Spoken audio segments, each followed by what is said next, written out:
Thank you very much.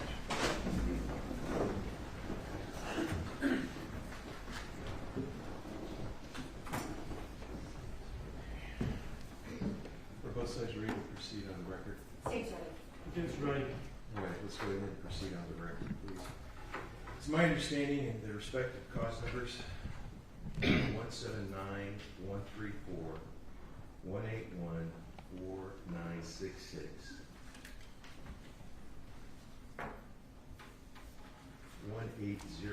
180-3864,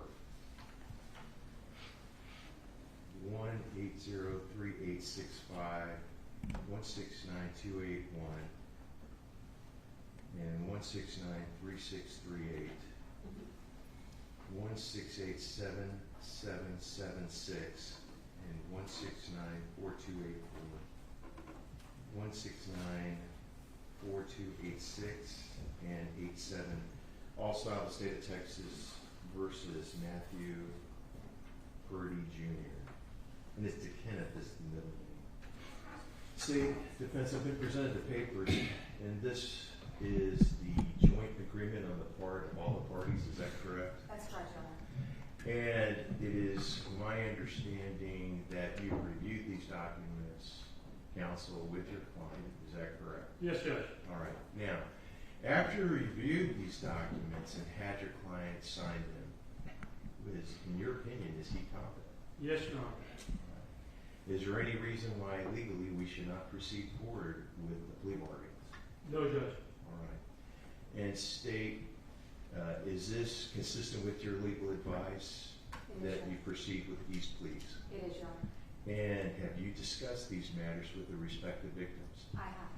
And are the victims agreeing to this plea bargain agreement? They are, Your Honor. They're here in court. Thank you, Mr. The Wilson. victims are. And is this consistent with your legal advice, counsel? Yes, Your Honor. As far as you know, he's entering a free, voluntary plea, pleading guilty because he is guilty and for no other reason. That is correct. All right. Now, Mr. Purdy, would you please stand? Mr. Purdy, state you waive a formal reading. I do. In defense, you waive a formal We reading. do. All right. Mr. Purdy, and the cause number ending in 134 for the offense of murder, it states that you, on or about the first day of September 2023 in Tarrant County, Texas, did intentionally, knowingly cause the death of an individual, Wes Smith, by shooting him with a firearm. To that offense, how do you plead? Guilty.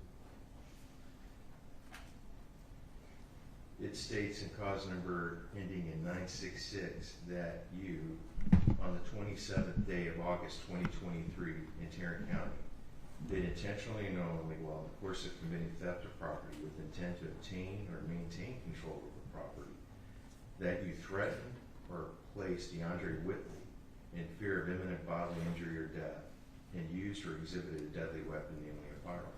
To that offense, how do you plead? Guilty or not guilty? Guilty.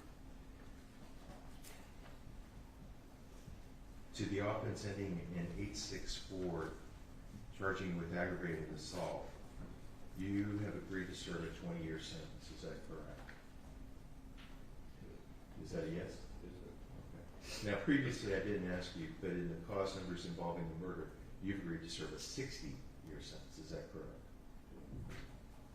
And to the offense that I told you earlier about ending in 966, you've agreed to serve a 60-year sentence as well. Is that true? Yes or no? Guilty. In the cause number ending in 865, tampering with physical evidence, you've agreed to serve a 10-year sentence. You understand? Is that correct? Is that a yes? Yes. In the cause number ending in 281, and this is a probation of your community supervision, originally charging you with the offense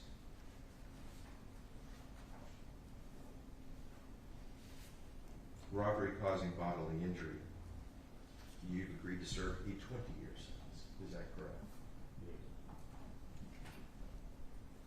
And in the offense ending in 638, a probation revocation, you've agreed to serve a sentence of 20 years for the offense of robbery causing bodily injury as well. Is that correct? Yes. In the probation revocation that you're facing for the offense of harassment of a public servant, you agree to serve a 10-year sentence. Is that correct?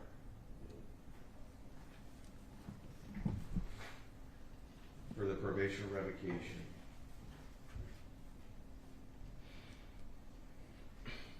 that you're placed on probation for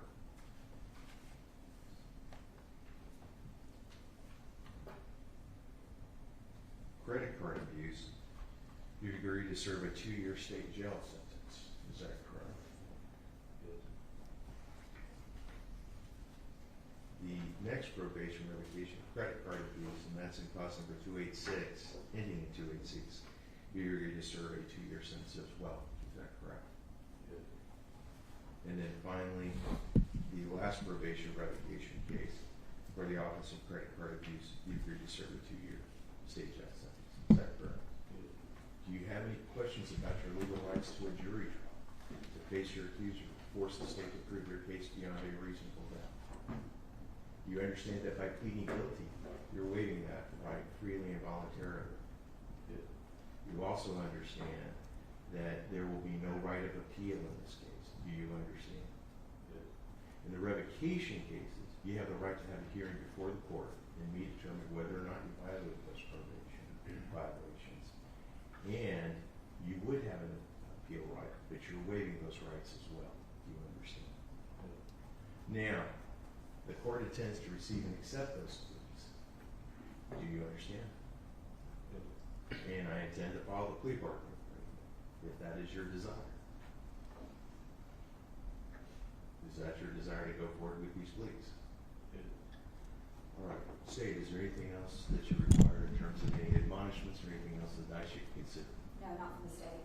Defense. Nothing from the defense. All right. Now, Mr. Purdy, to those respective offenses, the offenses that you have a right to a jury trial, how do you plead? Guilty or not guilty? Guilty. And to the offenses that you violated your probation, how do you plead? True or not true to all the allegations contained in those paragraphs? True. I will receive and accept your pleas, find you guilty of the offense of murder, as well as the other cases as well, and find the allegations true. Set your punishment as agreed. You may be seated. I understand that the family, Mr. and Mrs. Smith and the sons, would like to have an opportunity to be heard. Is that correct? He would. All right. I understand that Mr. Philip Smith would like to proceed first. Mr. Smith, are you prepared? Yes. Please come up, sir.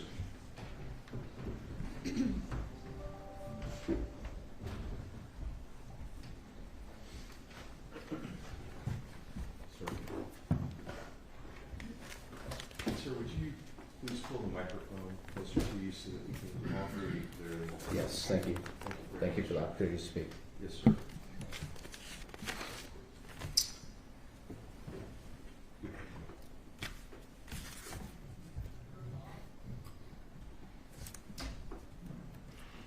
On Friday, September the 1st, you murdered my son, Wes. A little more than 24 hours after that happened, there was a stadium full of people at TCU who held a moment of silence in his honor. His face was up on the Jumbotron. After that, the student section started chanting, "Win for Wes, win for Wes." Other people joined in. Practically the whole stadium was doing that. Then, 4 days after that, there was a vigil held at TCU, and it was reported by the media that over 3,000 people attended that. So literally, there were stadiums of people, thousands of people, that your actions impacted. Your actions caused catastrophic, monumental mourning by thousands of people. Your action alone caused sadness and sickness, caused people to lose sleep, loss of appetite, mental disarray, caused people to be confused, caused people not to be able to focus, massive frustration, caused injury to businesses because people couldn't work. It caused injury to personal relationships. And your action caused fear among people. It caused anxiety. It caused depression. It caused anger. It caused people to question their faith. And in some instances, your crime totally ripped all emotion out of people, just made them hollow individuals. So you physically murdered and executed Wes, but you emotionally and psychologically murdered thousands of other people, including probably everyone in this courtroom. All those people were touched positively by Wes in some way, but were touched negatively by your single action. And really, that was kind of your goal, I think. You wanted to commit a mass murder that day. That's as simple as I can say that. The police report indicates that Wes was with his friends and they went to a college hangout, and he tried to step outside of that college hangout to call a ride for some girls who wanted to get back to campus safely. You then randomly selected him from all those students that were out there, just simply walked up to him and shot him. You shot him twice. Once in the stomach, once in the shoulder, according to the report. He fell to the ground, apparently face down, and then you stood over him, you pointed a gun at him, and you shot him in the back of the head, like a coward would do. When the police asked you why you had shot him a third time after he was already injured and on the ground, your comment was, and I quote, "I wanted to make sure he was dead."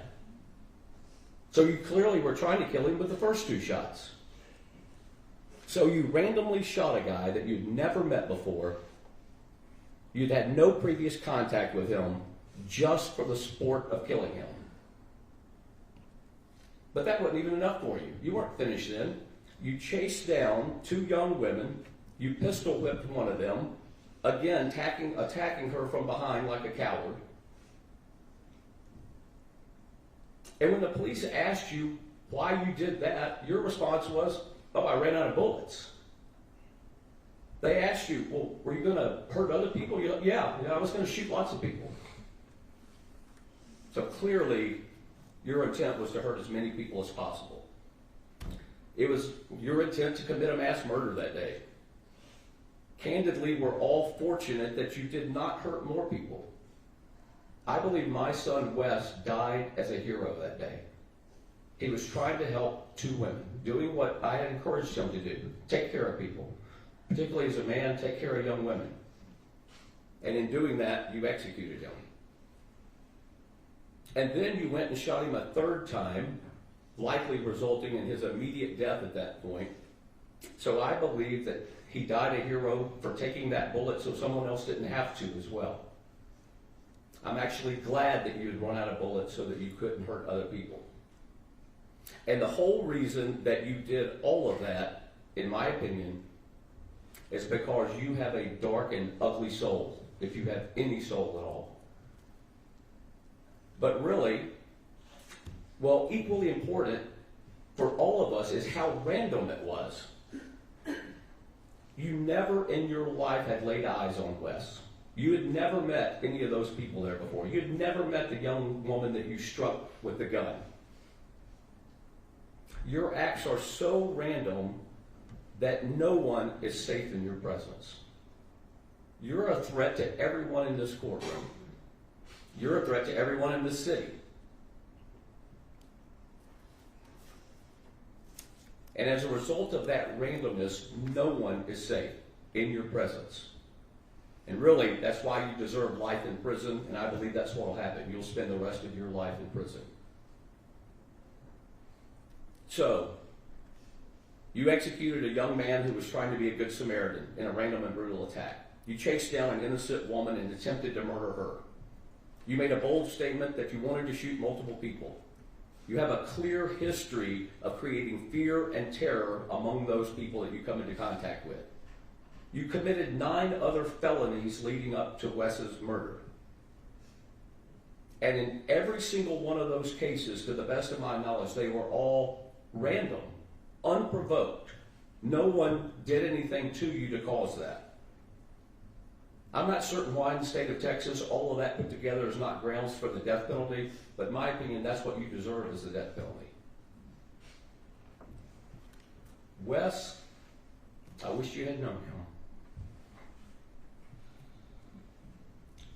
He was a beautiful human being.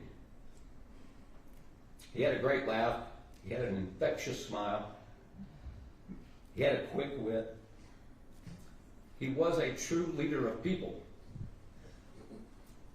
He was a gifted athlete. He was an honor student. He was a beloved son. He was a cherished brother. He was a loyal friend. He and my other two sons who are here are exactly the kind of men that anyone could hope to raise. Wonderful, wonderful people. Wes will be missed by everyone who knew him. More than any of our words, more than any of our tears can ever express. I regret that the one person there that night that would have helped you is the person you executed. So we, all of us, will take Wes's light and the light of his life from this place, and we'll continue to shine it across the world. And when death finds you one day, as it surely will, may God take vengeance on your soul.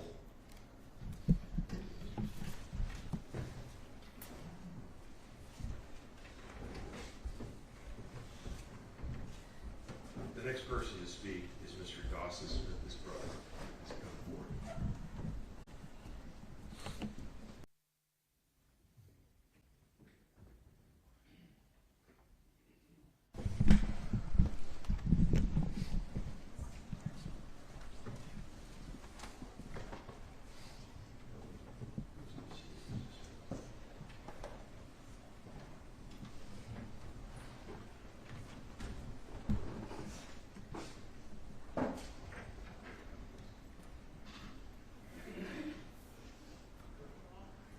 Jane. I'm Wes's mother.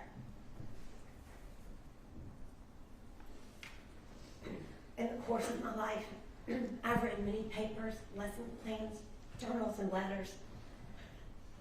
But for this statement today, I struggle to find the words to sum up the meaning of my child's life in a few paragraphs, or ever fully explain the soul-wrenching sorrow and deliberate, unnecessary loss of his life.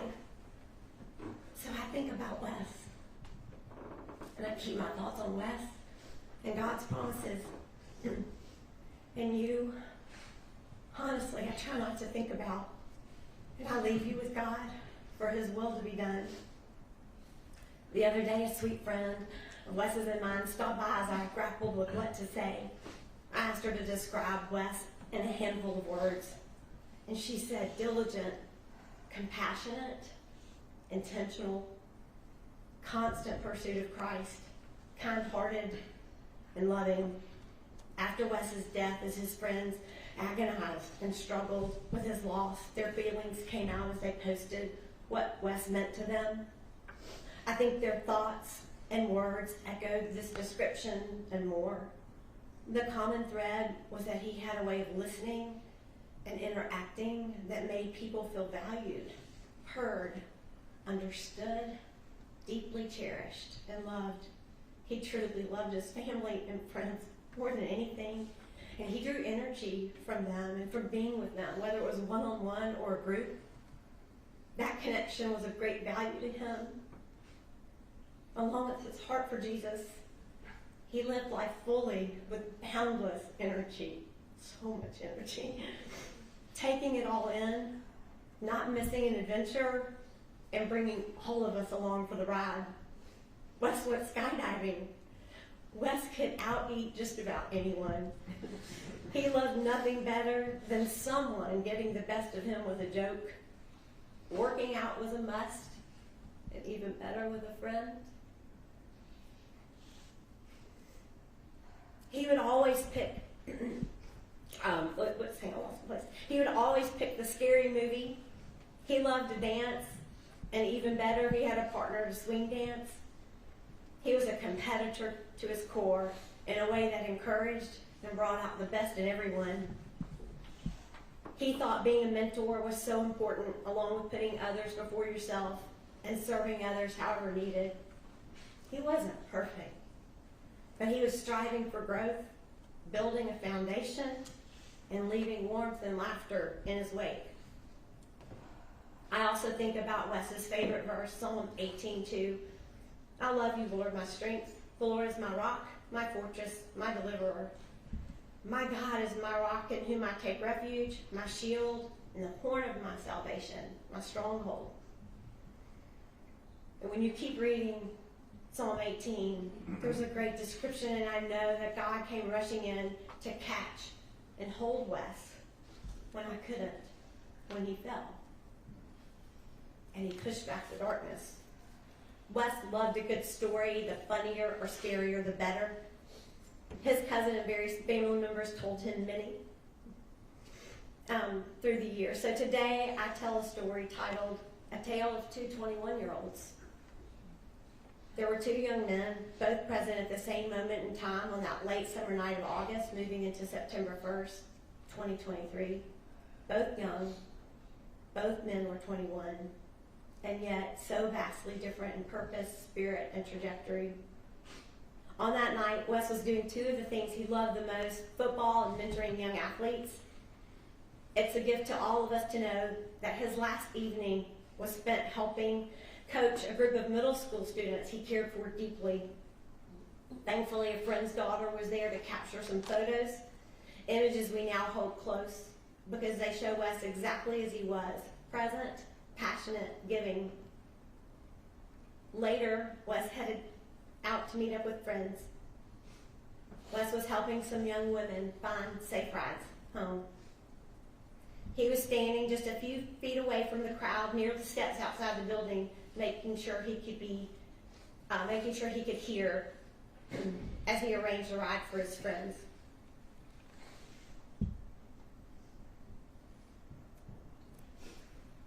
The other 21-year-old was wandering the area that night, asking strangers if they knew his father, trying to enter local establishments.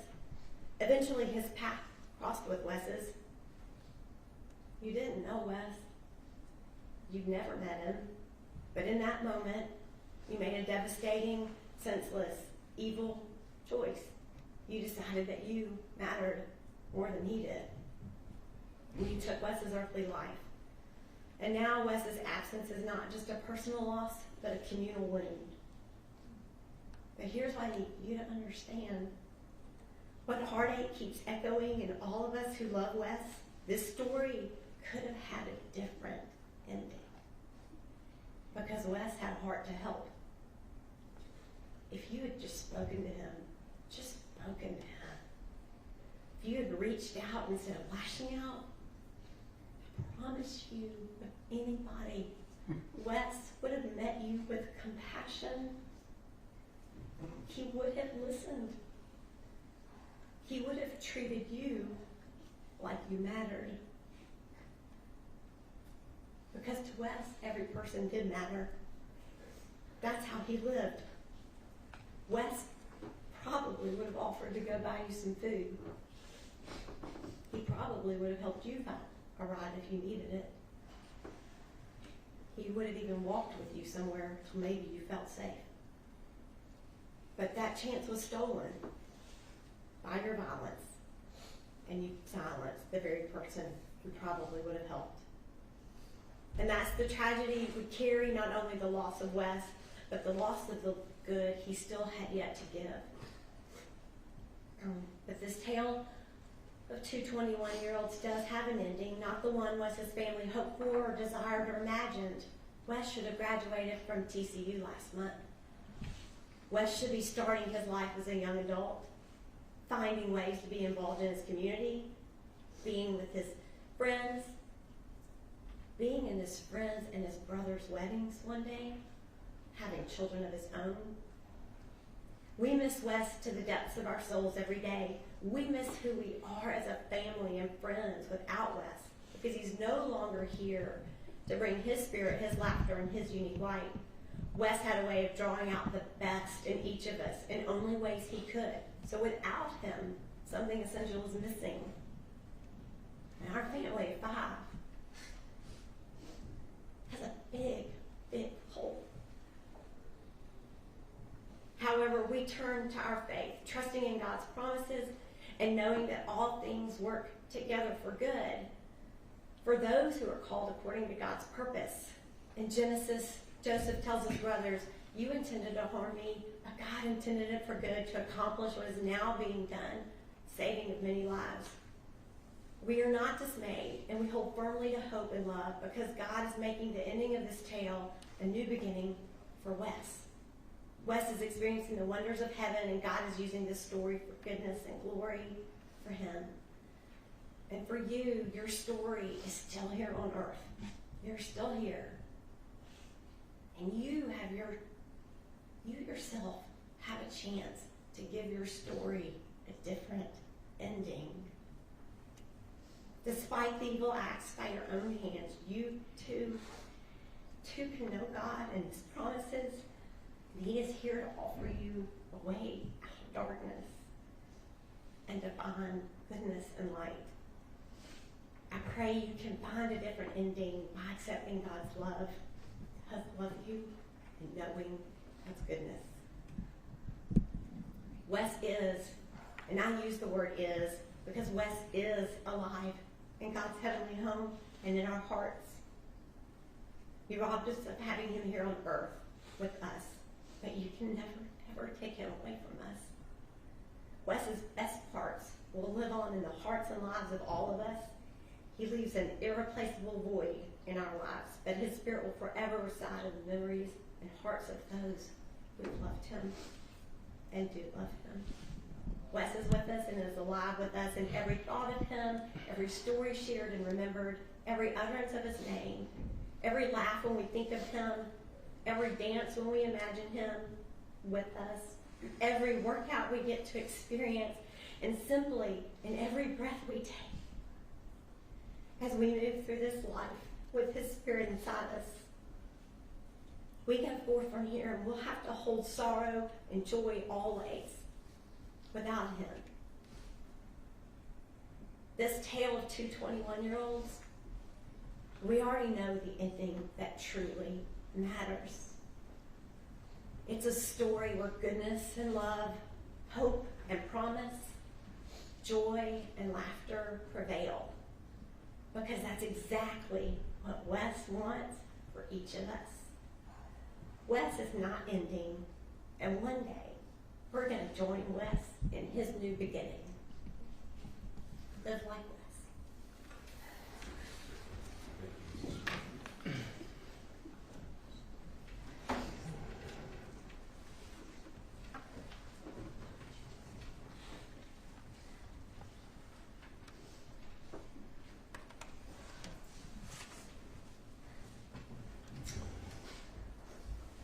To the Smith family, we share in your grief, and we do not see much light, and you showed it today through your grace.